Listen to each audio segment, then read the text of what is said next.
Hello കൂട്ടുകാരെ, അപ്പോഴേ നമ്മളാണെങ്കിൽ കുറേ നാൾ കൂടി എനിക്ക് വരണമെന്ന് ഞാൻ ആഗ്രഹിക്കുന്നൊരു സ്ഥലത്ത് വന്നു കേട്ടോ. എവിടാടാ? ആലപ്പുഴ ബീച്ച്. അഴീക്കലല്ല, ആലപ്പുഴ ബീച്ചാ. കുറേ നാൾ കൂടി വരണമെന്ന് ആഗ്രഹിച്ചിരുന്നൊരു സ്ഥലമാണ്. ഗെയിമിങ്ങിലേക്ക് ഇവിടെ നടക്കുന്നതേ ഉള്ളൂ. എന്തൊക്കെയോ ഇവിടെ ഉണ്ട്. സ്റ്റാർട്ടിങ് വർക്കിംഗ് ആട്ടോ. അതിനകത്താണെന്ന് തോന്നുന്നു. അങ്ങനെ ഞങ്ങൾ ബീച്ചിൽ വന്നു കേട്ടോ. നമ്മളെപ്പോഴും പോകുന്നത് അഴീക്കൽ ബീച്ചല്ലേ. ഇത് ആലപ്പുഴ ഒരു വെറൈറ്റിക്ക് പിടിച്ച ആലപ്പുഴയിലോട്ട് ഇന്ന് നമ്മളത് മാറ്റി പിടിച്ചു. നമുക്കിനി ബീച്ചിലോട്ട് ഇറങ്ങിയിട്ട് ബാക്കി കാഴ്ചകൾ കാണാം കേട്ടോ. ഞങ്ങളൊന്നും ഇവിടെ ആയിരുന്നു. ഇങ്ങനെ നമ്മൾ ഫൈനലി ബീച്ചിലൂടെ നടക്കുകയാണ്. ദേ നാസി ഇവിടെ ഉണ്ട്. നാസി ഡിസ്റ്റൻസ് ഇട്ടാണ് നടക്കുന്നത്. എന്താണെന്ന് അറിയത്തില്ല. ഇവൻ കാലേത് മണ്ണ് തെറിപ്പിക്കും. ഞാനാ എൻ്റെ ഷൂസിൽ നിന്ന് മണ്ണ് ഇറക്കിയോ? പശു അടക്കുന്നതല്ല അടക്കുന്നു, മണ്ണ് തെറിപ്പിച്ച്. എൻ്റെ ഷൂസിൽ നിന്ന് മണ്ണ് ഇറക്കുമെന്ന് നീ മാത്രമേ പറയുള്ളൂ. കൊള്ളാം കേട്ടോ. നമ്മുടെ അഴീക്കൽ ബീച്ച് പോലെയൊന്നും അല്ല. ചുമ്മാതല്ല ഈ ആലപ്പുഴ ബീച്ച് കാണണമെന്ന് എല്ലാവരും ഇങ്ങനെ പറയുന്നത്. ഇപ്പോഴതിൻ്റെ ഗുഡൻസ് എന്താണെന്ന് മനസ്സിലായത്. എനിക്കിവിടെ വന്ന് ഇറങ്ങിയപ്പോൾ തൊട്ട് ഭയങ്കരമായിട്ട് വയറ് വിശക്കുന്നു. ഇറങ്ങിയപ്പോൾ തൊട്ടല്ലേ, വീട്ടിൽ നിന്ന് വന്നിട്ട് തൊട്ട് വയറ് വിശക്കുക. ഇവിടെ നല്ലതാണെങ്കിൽ കപ്പയും കക്കയും കിട്ടുമെന്ന് പറഞ്ഞേ. പണ്ട് ഞാൻ എൻ്റെ ഒരു ഫ്രണ്ടുമായിട്ട് ഇവിടെ വന്നപ്പോൾ ഞാൻ കഴിച്ചിട്ടുണ്ട്. പക്ഷെ അങ്ങനെ ബീച്ചിലൊന്നും കണ്ടില്ല. ആരാച്ചാരുമായിട്ട് അങ്ങനെ ബീച്ചിലൊന്നും ഇറങ്ങി കണ്ടില്ല കേട്ടോ. ജസ്റ്റ് വന്നു, കപ്പയും കക്കയും അവർക്ക് വേണമെന്ന് പറഞ്ഞാൽ അവർ മേടിച്ചു. അന്നേരം തന്നെ അങ്ങ് തിരിച്ചു പോയി. അതുകൊണ്ട് ബീച്ചിലോട്ട് അങ്ങനെ ഇറങ്ങി കണ്ടില്ല. പക്ഷേ ഞാൻ തിന്നില്ല. ഇല്ല, സീരിയസ് ആയിട്ട് ഞാൻ തിന്നില്ലെന്ന്. ഇതാരാവും? ഇല്ല, അപ്പാപ്പനാന്ന് തോന്നുന്നു വീർപ്പിച്ചിടുന്നു. ഭയങ്കര വലിയ ബബിള് കണ്ടില്ലേ, കാണാൻ പറ്റുന്നുണ്ടോ? വലിയ ബബിള്. അപ്പം നമുക്ക് ബീച്ചിലെ ബാക്കിയുള്ള കാര്യങ്ങൾ കാണാവേ. അപ്പോൾ കൂട്ടുകാരെ, ഞങ്ങളെ മന്തിയാണ് ഓർഡർ ചെയ്ത് കേട്ടോ. അതെന്ത് മന്തിയാന്ന് നമുക്ക് നാസിയോട് ചോദിക്കാവേ. കാന്താരി മന്തി. എങ്ങനെയുണ്ട് എരിവ്? നല്ല എരിവ്. ഇച്ചിരി ഒന്ന് വെച്ച് വായു വെച്ച് അണ്ടകടകം വരെ കത്തിപ്പോയി.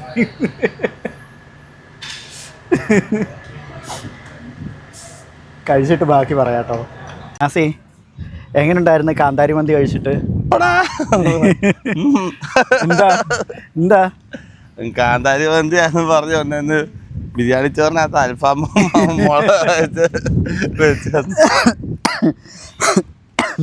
ബില്ല് എടുത്തിട്ട് വിനോദിക്കുക. എത്ര രൂപ? അല്ല, നമ്മുടെ അവിടെ ഉള്ളതിനേക്കാളും നല്ല റേറ്റ് കൂടി. അതുകൊണ്ട് ഞാൻ ചോദിച്ചാ എത്ര രൂപയായിരുന്നു. ബില്ല് അടച്ചിട്ടാണ് ചോദിച്ചത്. ബില്ല് അടക്കാൻ പൈസ കൊടുത്തില്ല. എത്ര രൂപ ആയിരുന്നു കാന്താരി മന്തിക്ക്? നല്ല ചാർജായി. പക്ഷെ അത്രയും അതിന് മാത്രമുള്ള ഇത് ഇല്ലായിരുന്നു. എന്നാലും പോട്ടെ, കുഴപ്പമില്ല. വിശപ്പടക്കണമല്ലോ. ഞാൻ ഉച്ചയ്ക്കൊന്നും കഴിക്കാതെ വീട്ടിൽ നിന്ന് ഇറങ്ങിയപ്പം നന്നായിട്ട് വിശക്കുന്നുണ്ടായിരുന്നു. അതുകൊണ്ടാണ് പിന്നെ ആണെങ്കിൽ ഫുഡ് കഴിക്കാമെന്ന് വിചാരിച്ചാൽ കയറി കഴിച്ചത്. ഞാൻ ആലപ്പുഴ ബീച്ചിൽ വരുന്നത് ആദ്യമായിട്ടല്ലെങ്കിലും ആലപ്പുഴ ബീച്ച് കാണുന്നത് ആദ്യമായിട്ടാണ് കേട്ടോ. അന്ന് വന്നെന്നും പറഞ്ഞിട്ട് അകത്തോട്ട് കയറിയില്ല. ജസ്റ്റ് അവിടെ ഇരുന്ന് നോക്കിയില്ല ഇങ്ങോട്ട്. ഇല്ല, പിന്നെ അന്ന് ഇവിടെ എല്ലാം കടകളായിരുന്നു. ഇങ്ങനൊന്നും അല്ലായിരുന്നു, കുറേ കടകളുണ്ടായിരുന്നു. അതുകൊണ്ട് ബീച്ചൊന്നും കാണാൻ പറ്റുമായിരുന്നു. എനിക്ക് കാണാൻ പറ്റിയില്ല. എൻ്റെ ഒരു പഴയ കാലത്തൊരു പ്രിയതമയായിട്ടായിരുന്നു വന്നത്. അതുകൊണ്ട് ഒന്നും കാണാൻ പറ്റിയില്ല. അവിടം വരെ വന്നിട്ട് തിരിച്ചങ്ങ് പോകും. എന്താടാ നിന്റെ അടുത്ത് കൈവക്കാരും പറഞ്ഞു. നിന്റെ അടുത്ത് ആരെങ്കിലും പറഞ്ഞ കളിയാക്കാൻ? ഇപ്പൊ നീ എന്തിനാ കൈ വെക്കുന്ന? വണ്ടിക്കകത്ത് എത്ര വട്ടം നീ കൈ വെക്കി? വണ്ടിക്കകത്ത് ഇതാണ്, എന്ത് ചെയ്യാന്, സഹിക്കത്രേ ഉള്ളു. നിങ്ങൾ അങ്ങൊരു പാലം കാണുന്ന നമ്മുടെ മമ്മൂട്ടിയുടെ ഒരു സിനിമ ഷൂട്ട് ചെയ്ത പാലമാണെന്ന് പറഞ്ഞാൽ എത്ര പേര് അത് വിശ്വസിക്കും? ആ പാലത്തിൻ്റെ അവസ്ഥ എന്താ? അത് ഏത് പാലമാണ് അല്ലെങ്കിൽ ഏത് സിനിമയാണെന്ന് പറയണം നിങ്ങളൊന്ന്. ഏത് സിനിമയാണ് അത് ഞാൻ പിന്നെ പറയാം. ഞാൻ വീഡിയോക്കകത്ത് ഞാൻ പറഞ്ഞിട്ട് പിന്നെ അവരുടെ അടുത്ത് പറയാൻ പറ്റുമോ? അവിടെ വെച്ച് ഏത് മമ്മൂട്ടിയുടെ ഏത് സിനിമ ഷൂട്ട് ചെയ്തത് നിങ്ങളൊന്ന് പറയണം കേട്ടോ. അങ്ങനെ ഞങ്ങൾ ബീച്ചിലേക്ക് വന്നു. നമ്മളെ പോയി എന്താണ് കാന്താരി മന്തി കഴിച്ചു. പിന്നെ വന്നിട്ട് തന്നെ 2 ഐസ്ക്രീമും കഴിച്ച് നേരെ വീട്ടിലേക്ക് പോകാൻ പോകുന്നു. നേരെ ഒന്നര മണിക്കൂർ വണ്ടിക്കകത്തിരുത്തേ. സത്യം മൂട് പോയെന്ന്. എൻ്റെ നട്ടല് കിഴിഞ്ഞു പോയി. നട്ടല് കിഴിഞ്ഞ് ഇവിടെ. അങ്ങനെ നമ്മളിനി വണ്ടി ഇരിക്കുന്നിടത്തോട്ട് നടന്നു പോയിക്കൊണ്ടിരിക്കുക. ഫുഡ് കഴിച്ചിട്ടാടാ നമ്മുടെ മണലിൽ കൂടെ നടക്കാൻ വയ്യ. എനിക്ക് ഒന്നാമതേ പറ്റുന്നില്ല. എനിക്ക് മണലിൽ കൂടെ അല്ലാതെ നടക്കാൻ വയ്യ. എടുക്കാൻ വയ്യാതെ ചോറും അല്ല ഇങ്ങനെ നടക്കുമോ? ഞാൻ അവനോട് ചോദിച്ചു എന്നെ ഒന്ന് എടുക്കുമെന്ന് ചോദിച്ചാൽ അവൻ അതിന് വയ്യ. കൂട്ടുകാരനല്ലേ അവനവന്റെ വയറനുസരിച്ച് തന്നെ ഇത് വയറനുസരിച്ച് ഇത്രയും അത് മൊത്തം കൊണ്ട് തള്ളി തൂക്കിയിട്ടത് അവൻ തന്നെയാ. ഞാൻ ഇങ്ങനെ കാണിച്ച ആരാടാ സ്പൂൺ കൊണ്ട് ഊരിയിട്ടത്? ഞാൻ മതി മതി എന്ന് പറഞ്ഞിട്ട് മതി മതി എന്ന് പറഞ്ഞിട്ട് ഇങ്ങനെ നീക്കി ഇടുവായിരുന്നല്ലോ. ഇയാളല്ലേ പറഞ്ഞ നീക്കിയിടന്ന്. ഞാൻ പറഞ്ഞത് പറഞ്ഞ നിനക്ക് ആവശ്യമുള്ളത് എന്നാ പോലെ ഞാൻ കുറച്ചല്ലേ ആവശ്യമുള്ളത്.